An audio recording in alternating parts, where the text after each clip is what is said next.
True individuality has nothing whatsoever to do with separation. Separation is driven by the desire to copy, to fit in, to conform. This includes the fitting in of the rebel. Right? The rebel is just a very old, worn-out form of a failed attempt at individuality. So I'm not talking about a self-conscious effort to be some sort of rebel, right? That role has been played out ad nauseum. But if you look at most all the beings, past and possibly present,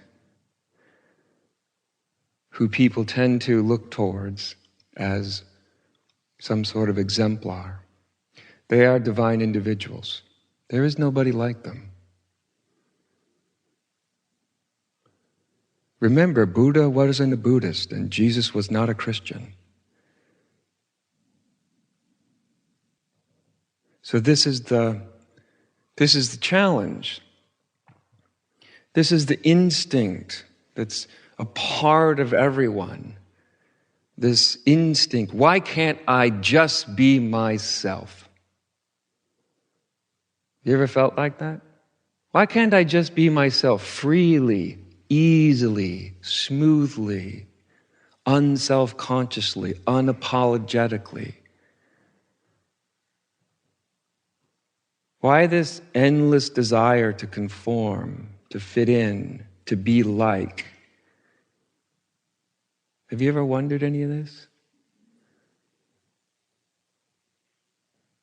The task of spirituality, in large part, is actually to jettison from your system, from your mind and from your body, this immensity of conditioned knowledge of humanity.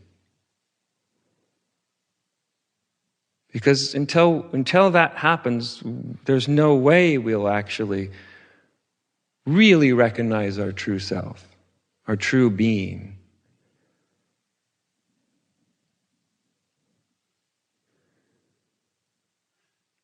And so we go along worshiping the divine individuals all the time in some conscious or unconscious effort to copy them, to be like them. But the thing that made them what they are is they didn't have a mind to copy anybody, to be like anybody.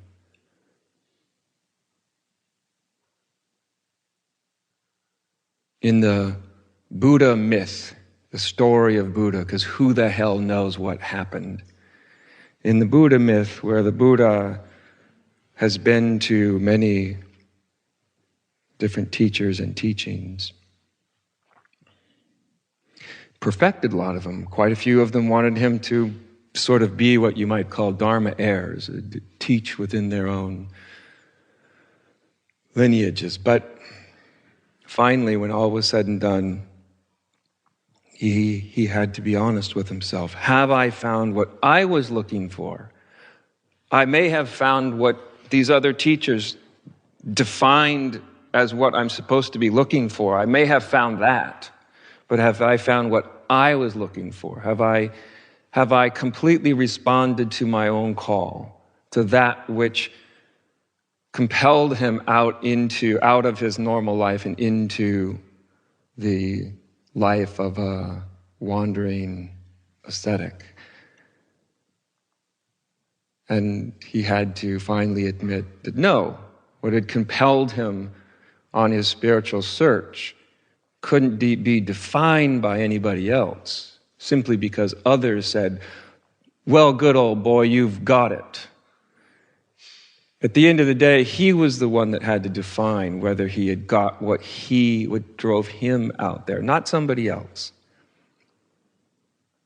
That's what the symbol of Buddha under the Bodhi tree really means. It means someone finally, when it's all said and done, sitting down in their aloneness, finally not trying to be like someone or something else, finally not chasing a carrot that someone else defined for him, but finally being completely true to his own yearning, his own search. I suppose it took him a long time and a lot of spiritual practice to purge himself of this generations, hundreds of generations of conditioning out of his system, so that he could finally sit under that tree. He could embody his aloneness. And we revere him for doing so. We say, "Well done, old boy, good for you. Weren't you amazing? Now, tell me how I should be."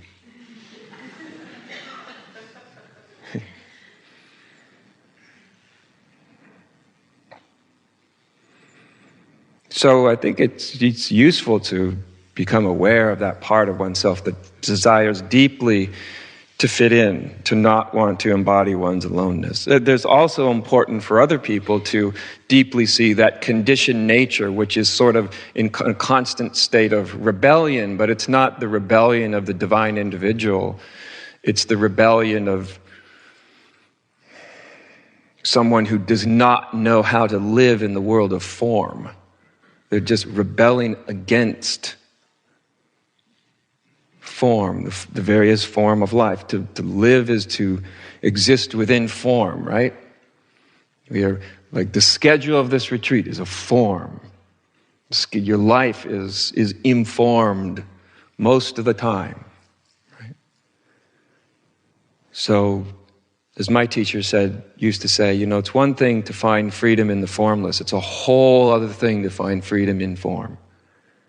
And until we can find freedom in form, we don't know freedom, you see, because the rebel is very much like the conformist, actually.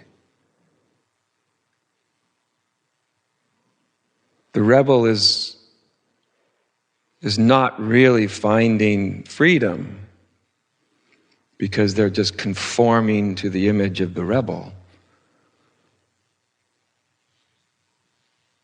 And the conformist is not going to find form either, because they're ultimately afraid, perhaps terrified, of embodying their aloneness, the fact that nobody and nothing is going to be exactly like them, that nobody ever, ever, ever, ever, ever is going to understand them, period. Ever. That doesn't mean that somebody can't understand you better and better and better and better, but nobody ever becomes you as a human being. Nobody ever achieves that, as much as we may want them to, as much as we may be unconsciously demanding that of the world and the people around us, Why won't the world just let me be me? Because you won't let you be you. That's why. If you let you be you, then the world wouldn't be able to constrain you. Nobody's constraining us. That's the truth.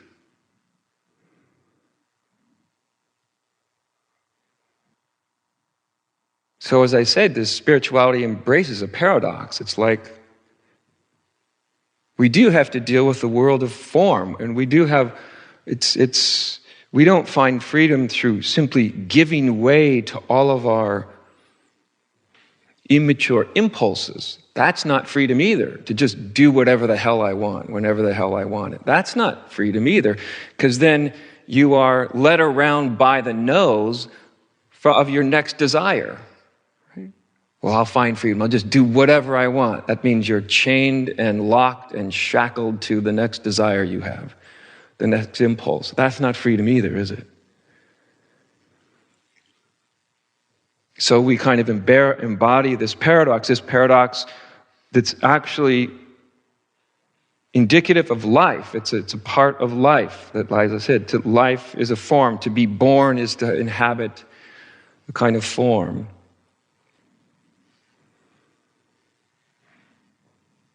And so there's this paradox of we assume a kind of form. So in this retreat, there's a kind of form, right? We have schedule, we have meditation, which I've already explained is the voluntary assuming of a kind of constraint.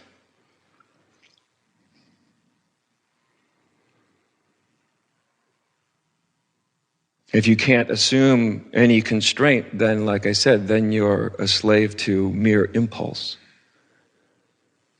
So we voluntarily take on a kind of constraint, which is what meditation is, actually. You voluntarily take on a kind of constraint. Why do you do that? Because being driven by mere impulse is not freedom.